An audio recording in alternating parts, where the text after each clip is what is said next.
Thank you for listening to the Dog Trainers Podcast, a podcast created by dog trainers for dog trainers, or anyone who's ever fallen in love with man's best friend. Episode 33, The Major Disagreement, Pure Positive versus Balanced Training. You know, you bring up a very interesting point with that. And I think just before we dive into what the major differences ultimately are as we see them, just our version of just boiling this down to what really we're talking about here, right? But before we do that, I wanted to bring this up because that's an excellent point. Balanced dog trainers, I think, are a little more in depth, like as an ideal. You know, I'm not saying that they're like better or correct, but they try to be more like analytical in their videos. They're like longer. They deal with dogs with more serious issues. Whereas pure positive trainers, and I consider this an absolute pro, right? Is there's just super marketable and it is definitely upbeat and I think that that's cool. I'm not saying that to be like flippant, like I really think that is a good thing, which I think is pretty obvious in just how dominant pure positive training is in like YouTube and stuff like that. The last time I checked, Zach George is still the king of dog training on YouTube. He had like 14 million subscribers. That was the last time I checked. It's been a while. And I get it. Honestly, I get it. He's a pure positive trainer. He explained things very well. His videos have like a kind of upbeat. It's almost like a TV show. And I know he's done TV shows for Discovery Channel, right? Or Animal Planet. And I can respect that. I can respect that they kind of stick to their strengths and that like, okay, I'm not necessarily going to go through a whole beginning to end process of how do I use only food to redirect aggression with this dog and get them to not be so leash reactive, but I will make a bunch of 5 to 7 minute videos on like how to get your puppy to go in and out of the crate, how to work sit, how to work down. And I think that there's a market for that, just like there's a market for reactivity and other stuff. So I just wanted to kind of point that out, the differences I see it in marketability, and give everybody their respected, credit. But yeah, with that being said, I think it's worth, now we can start diving into the major differences and I'll let you kick it off. Go for it. So yeah, when we first started just kind of contemplating this subject, I was like, I'm pretty confident there's not that many things people argue over, right? Like there's a lot of things we argue, that we agree upon, in dog training. The goals are the same. The commands are relatively the same. The end result is relatively the same. So, we kind of just came up with a handful of a very small list of things that, what the major big differences are. And I think we've touched base on them, but we're just going to put them into categories, right? I think the very first one is, we're looking at what we're using to shape or modify behaviors, right? Are we using incentives that the dog wants, or are we using something that the dog wants to escape or avoid, right? Are we using rewards or are we using pressure work, right? These are the one big thing that we argue on, even amongst the realm of balanced dog trainers. People who call themselves balanced dog trainers will disagree on stuff at some point. No, you're using too much pressure here, or no, you're not using enough pressure there. And, they'll disagree, or you're using too much food. You're not using enough food. You're not phasing out properly. They're going to disagree on a bunch of shit. Right. There's actually that shirt. Actually, I'm going to order it. It says, the only thing two dog trainers have in common or can agree upon is how bad the third one is. So I think it's pretty funny. So there's that. And then, I'm sure that same disagreement happens also in reward-based trainers, but I think that's more of like a technical issue, right? Like if you're not rewarding enough, or your reward schedule is off, or your timing is off, those are more technical things. Versus with corrections, it's a little bit more detrimental, I think. But anyways, so those are the things that the two camps are really arguing on. Are we using rewards? Are we using corrections? And to what extent are we using correction? This is everybody in dog training agrees. Can we break this particular, topic down a little bit further and talk some about the 4 quadrants of the operant conditioning? Sure. So real quick, we'll recap operant conditioning. I'll also recap some classical conditioning too. I think that might be helpful. But positive reinforcement, we are adding something desirable to reinforce a dog's behavior, right? Super simple. Positive reinforcement.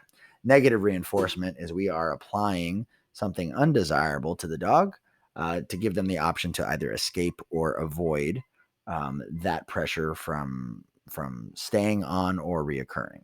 Right. So that's negative Sorry, reinforcement. I don't mean to dive in. That's positive punisher. No, no, I no. think negative reinforcing is taking away something that the dog would Yeah, like.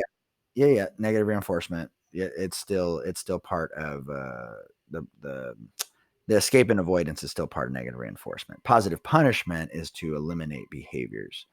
Um, so I'll clarify that for everybody. So negative reinforcement is escaping or avoiding things, right? So escaping or avoiding consequences. Punishments are used to eliminate behaviors altogether. So it's one is more adaptive and one is more corrective. So like positive punishment is I want to correct a behavior, I want it to go away all the time, right? Versus like if I block certain, let's say a negative reinforcement, I don't want the dog to go left. Well, I'm going to apply pressure when the dog goes left. So now the dog can only go straight and right. So the dog has to adapt, but it's still moving. We're not stopping the dog from moving or walking or doing anything like that. The dog is learning to escape or avoid pressure based on a decision that he's making. Does that make sense? It does. I'm confused because as soon as you said the words apply pressure, to me that says positive punisher. You're applying pressure. Like in my head, it was a Yeah. So positive reinforcer is you're applying a reinforcer. You're giving food, let's say. A negative reinforcer meaning you're taking away something that the dog wants. Whereas a positive punisher is you're now applying pressure. You're adding pressure where there wasn't any, which is why it's a positive punisher yeah. um, in order So to achieve a different outcome. yeah. So in negative reinforcement, the environment is already applying pressure or has the potential to apply pressure. So, for example, technically, when I pull up on a leash with a choke chain or a pinch collar, I'm applying pressure, right? With the hopes that the dog learns to escape that pressure by sitting down. So the pressure just doesn't automatically always. In some situations, it does automatically exist, but it has to be turned on, and the dog has to learn how to escape or avoid that pressure altogether. And that's ultimately what negative reinforcement is, right? Punishment is a very different thing. I want one example I always give because this is a very confusing thing for a lot of people. So one example is this: if if I touch a hot stove, what happens? Yeah, you burn your hand. You burn your hand. Okay. So if burning my hand was a punishment, right, then I would never cook ever again in my life because I burned my hand once and I'm never fucking doing that ever again. So I would get punished for cooking, right? But what I end up learning is because I need to cook, because I want to cook, because, it's not, it wasn't that detrimental where I avoided cooking altogether. What ends up happening when I burn my hand, I'm adaptive. I end up just figuring out how not to get burned again next time I'm by the stove. But I keep cooking and I'm going to adapt to it. Does that make sense? So one is a little bit more adaptive versus the other one is more eliminating a behavior.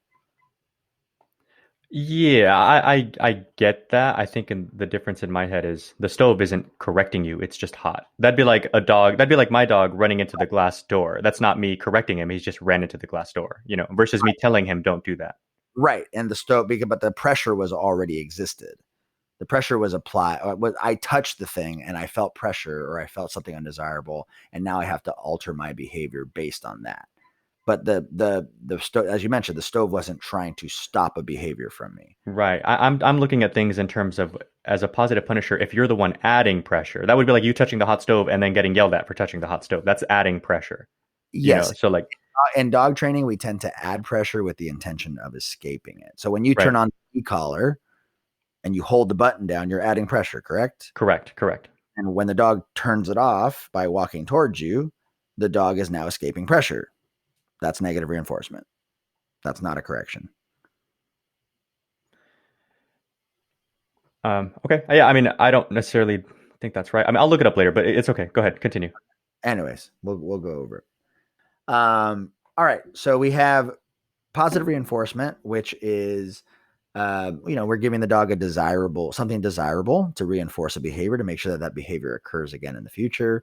We have negative reinforcement where our dogs learn to escape pressure. And by escaping pressure, whatever behavior it is that they did to escape pressure gets reinforced because it got rid of the pressure, right? So they learn to do that behavior again if they feel that pressure occur again in the future, right? Or that consequence happening. Positive punishment is the application. We're adding something undesirable to the dog to try and make sure that that behavior does not happen again in the future, right? And then we have the last one, which is called negative punishment, which is we're actually removing something that the dog likes that's desirable in order to punish a behavior. We call that the penalty rule, right? I take something away as a penalty because you did something that was undesirable. So I'm controlling that behavior that way. All right. So we have these 4 areas of operant conditioning. And then the second thing I wanted to talk about was classical conditioning, which is ultimately how our dogs make associations, be them sounds or they associate emotion to things that at one point didn't have any meaning to them, right? And so this could be, you can get a dog who is scared of, or who might be scared of something. Let's say, or let's look at a basic one that we deal with, like a bed command, right? When we teach bed command, especially we teach it with lots of food, right? We can teach the dog that going to bed is a highly rewarding process, therefore making the dog feel good when he's on the bed. And naturally, over time, the dog actually starts, anytime the dog wants to feel good, they actually go to bed, right? Another one would be a negative example would be like classically conditioning the crate, right? If we want the crate to be a positive place for the dog, we make sure a lot of positive things happen within the crate. Eating, chewing, treats, rewards, training, all these different positive things happen within the crate. So that way the dog doesn't have any negative vibes towards that crate itself. So that's classical conditioning as well. Mm-hmm, mm-hmm. Absolutely. I think of the major difference being how you directly teach a dog versus how a dog just kind of learns something, right? Like kind of back to the example of touching a hot stove. Like an example that I thought was funny was in my old apartment, I used to throw a tennis ball for my dogs. And my bigger dogs are absolute like klutzes and they run into things. And one time my dog River ran into my guitar, you know, Oh, and it of course went clong, and all the strings made their noise. And he was like, no, and he wouldn't go near it anymore. It wasn't something I wanted him to be afraid of. I didn't mean to throw the ball that close to it or anything like that. And I didn't add any sort of punisher for like, hey, don't run into my guitar. right. I just kind of went back, put it back on its little stand, and but he learned pretty quick he doesn't like it. Even to the point where if I pick it up just because I want to play it, he'll leave me. Yeah, he gets scared of it. Yeah, He associated it with something bad. right. It freaked him out. Yeah, makes sense. Makes Yeah. sense. The second thing that most major differences between all dog trainers, what we see, is what are acceptable tools to train with, right? Mhm. You have people on one side of the spectrum, again, who don't want to use any aversive tools, which I get it. They want to use marker systems. They want to use voice. They want to use targets. They want to use, these things that again have to be taught and trained. Versus teaching our dogs with aversive tools where they learn to escape or avoid consequences. Right. Right. Can I toss this in there real quick, Yeah. just to add some subtext to this, so people can have a little extra to chew on?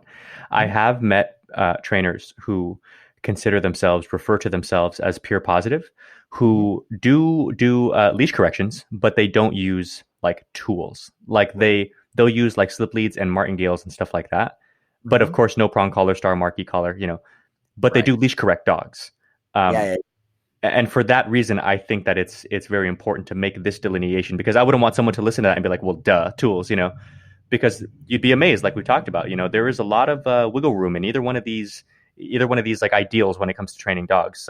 There's a million balanced dog trainers who are anti e-collar, right? There's all kinds of variation there, and there's a lot of pure positive trainers who do correct dogs, just not with what they consider to be like cruel or aversive methods. Tools. Yeah. 100%. And I would say, there are, and on the other side of that spectrum, there are balanced dog trainers who only use specific types of tools, Correct. They Right. only use a prong, or they only use an E. They never use a choke, a martingale, a slip lead, or anything like that. And yeah, it's interesting because even one of the greats, Ian Dunbar, who's definitely I don't want to say he's pure positive 100%, but he's definitely paved the way for a lot of pure positive dog trainers. I remember seeing some videos from back in the 80s that he was giving dogs corrections. Yep, but not on a choke chain or anything, but he was giving dogs corrections. So I totally agree with that. Right.